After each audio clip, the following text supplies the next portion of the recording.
topic examines the major categories of institutional asset owners and the importance of investment policy statements, IPS, in portfolio governance. Institutional investors include endowments, foundations, pension funds, sovereign wealth funds, SWFs, and family offices, each with unique objectives, liabilities, constraints, and investment horizons. The topic emphasizes that strategic asset allocation, SAA, is the foundation of long-term portfolio success because it aligns investment decisions with organizational goals and risk tolerance. Asset owners increasingly allocate capital to alternative investments in pursuit of diversification, inflation protection, and enhanced returns. However, the use of alternatives also introduces challenges related to illiquidity, valuation complexity, and risk estimation. Endowments and foundations are nonprofit investment pools created to support educational, charitable, medical, or cultural organizations. Endowments are generally designed to exist in perpetuity and aim to preserve purchasing power while generating sustainable income for operating activities. Foundations differ because they often have minimum annual spending requirements to maintain tax-advantaged status. The topic highlights that maintaining intergenerational equity is a central challenge, requiring current spending needs to be balanced against future obligations. Spending policies, inflation expectations, and return targets significantly influence asset allocation decisions. These organizations typically maintain long investment horizons, allowing larger allocations to private equity, hedge funds, and real assets. Their investment strategies prioritize capital appreciation, inflation-adjusted returns, and stable long-term support for institutional missions. Pension funds are institutional investors established to provide retirement income for employees or citizens. The program identifies 4 major categories: national pension funds, private defined benefit (DB) plans, private defined contribution (DC) plans, and individually managed retirement accounts. Defined benefit plans focus heavily on liability-driven investing because they promise predetermined retirement benefits. Their investment objectives therefore emphasize generating returns above liability discount rates while controlling funded status risk. Defined contribution plans differ because participants bear investment risk directly, making diversification and participant education more important. Pension funds typically combine equities, fixed income, real assets, and alternative investments to achieve return objectives while managing long-term liabilities.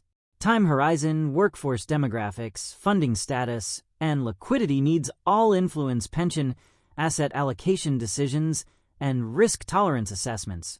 Sovereign wealth funds and family offices represent 2 increasingly influential institutional asset owners in global markets. Sovereign wealth funds are government-owned investment vehicles established to manage national wealth, stabilize economies, or preserve resources for future generations. Their objectives vary, depending on whether they are stabilization, savings, reserve, or development funds. SWFs often possess extremely long investment horizons and significant allocations to alternative assets, infrastructure, and global equities. Family offices, in contrast, manage the wealth of ultra-high net worth individuals or families. Their priorities may include capital preservation, intergenerational wealth transfer, tax efficiency, philanthropy, and lifestyle asset management. Unlike many institutional investors, family offices can maintain highly customized governance structures and flexible investment mandates tailored to family-specific objectives, values, and legacy considerations.